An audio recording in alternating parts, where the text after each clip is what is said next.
بسم اللہ الرحمن الرحیم۔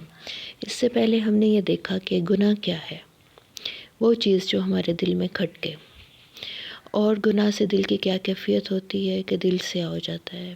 اور حصہ اول اور حصہ دوم میں ہم کر چکے ہیں کہ گناہوں سے بچنا کیسے ہے، کہ دعا کریں، موت کو یاد کریں، اپنے لیے کوئی سزا تجویز کریں۔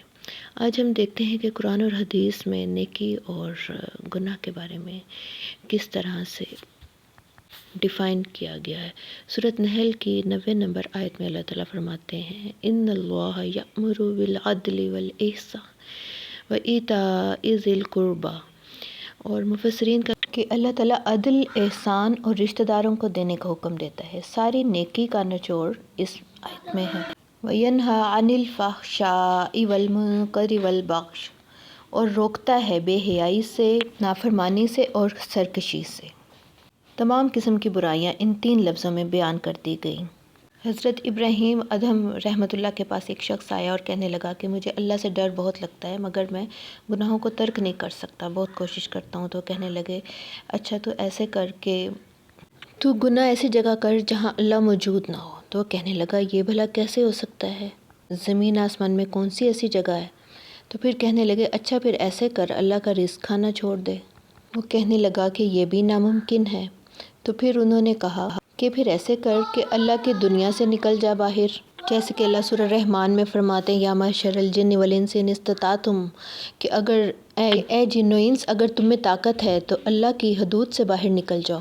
وہ کہنے لگا کہ یہ بھی مشکل۔ تو پھر فرمایا کہ ایسے کر جب فرشتے حساب لینے کے لیے قبر میں آئیں گے تو ان کو کہنا کہ باہر نکلو، نو انٹری، جس طرح لوگ کہتے ہیں کہ یہاں اجازت کے بغیر داخلہ منع ہے۔ تو کہنے لگا ایسا تو نہیں ہو سکتا، اللہ کے فرشتوں کے سامنے تو میں دم نہیں مار سکتا۔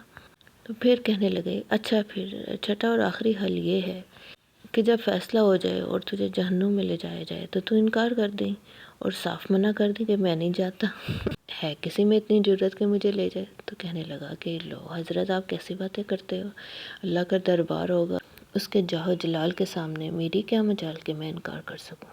تو پھر کہنے لگے اچھا جب یہ سب کام تو نہیں کر سکتا تو پھر تو گناہ کرنا ہی چھوڑ دے۔ تو دیکھیں کتنی زبردست حکمت کی بات ہے کہ جب ہم اس کی دنیا سے نکل نہیں سکتے، اس کا کھانا پینا چھوڑ نہیں سکتے، اس کے حکم کے بغیر سانس لے نہیں سکتے، پھر بھی ہم اسی کو للکارتے ہیں، اسی کے آگے اعلان گناہ کرتے ہیں۔ اور سب کا ہمیں ڈر ہے، صرف ایک ہستی کا ڈر نہیں جو سب سے بڑی اور طاقت والی۔ حضرت عطا کو ایک دفعہ اللہ کا الہام ہوا، الہامی طور پر اللہ تعالیٰ نے ان سے یہ کہا کہ میرے بندوں سے کہو جو گناہ کرتے ہیں، نافرمانیاں کرتے ہیں، کہ وہ دنیا کی نظروں سے بچ کے گناہ کرتے ہیں، جب بھی کوئی چھوٹا سے چھوٹا گناہ بھی ہو تو مجھ سے وہ کوئی پردہ نہیں لگاتے، تو کیا وہ مجھے دیکھنے والوں میں سے سب سے کم درجے کا خیال کرتے ہیں؟ اچھا اب یہ دیکھتے ہیں کہ گناہوں کے وبال کیا ہوتے ہیں اور اثرات کیا ہوتے ہیں۔ آخرت میں تو جو ان کی سزا ملے گی ملے گی، دنیا میں بھی گناہوں کے کچھ وبال ہوتے ہیں جو ہمیں نظر آتے ہیں کہ وہ شخص جو بھی جھوٹ بولتا ہے یا حسد کرتا ہے، اس قسم کے جو کینہ رکھتا ہے، لوگوں کو تکلیف پہنچاتا ہے، کسی کا حق مارتا ہے، اس کی زندگی سے سکون ختم ہو جاتا ہے۔ آپ دیکھیں گے اس کا دل پریشان رہتا ہے۔ بہت سے لوگ آتے ہیں نا ٹینشن ڈپریشن کے کیسز میں، کہتے ہیں ہمیں سکون نہیں، ہم سب کچھ کرتے ہیں، نماز بھی پڑھتے ہیں، ہمارے پاس مال و اولاد کے سب نعمتیں، لیکن سکون نہیں۔ تو ایک تو یہ ہے کہ اس کا دل پریشان رہے گا، سکون نہیں ہوگا۔ دوسری بات یہ ہے کہ اس کو عبادت کی توفیق نہیں رہے گی، جتنے بھی وہ الارم لگا لے اس سے نماز کے لیے اٹھا نہیں جائے گا، نیک کام کی طرف اس کے قدم نہیں بڑھیں گے۔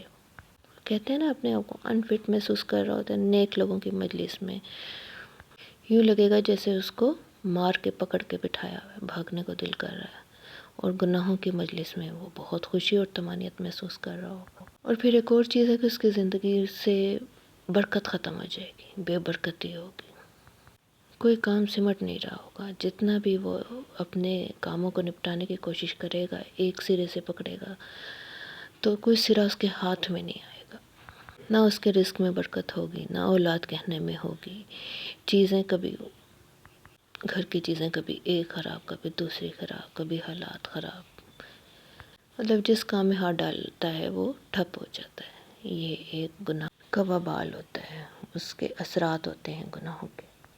اللہ تعالیٰ مجھے اور آپ سب کو گناہوں سے بچنے کی توفیق دے اور اپنا سچا راستہ دکھائے۔ اللہ عالم بالصواب۔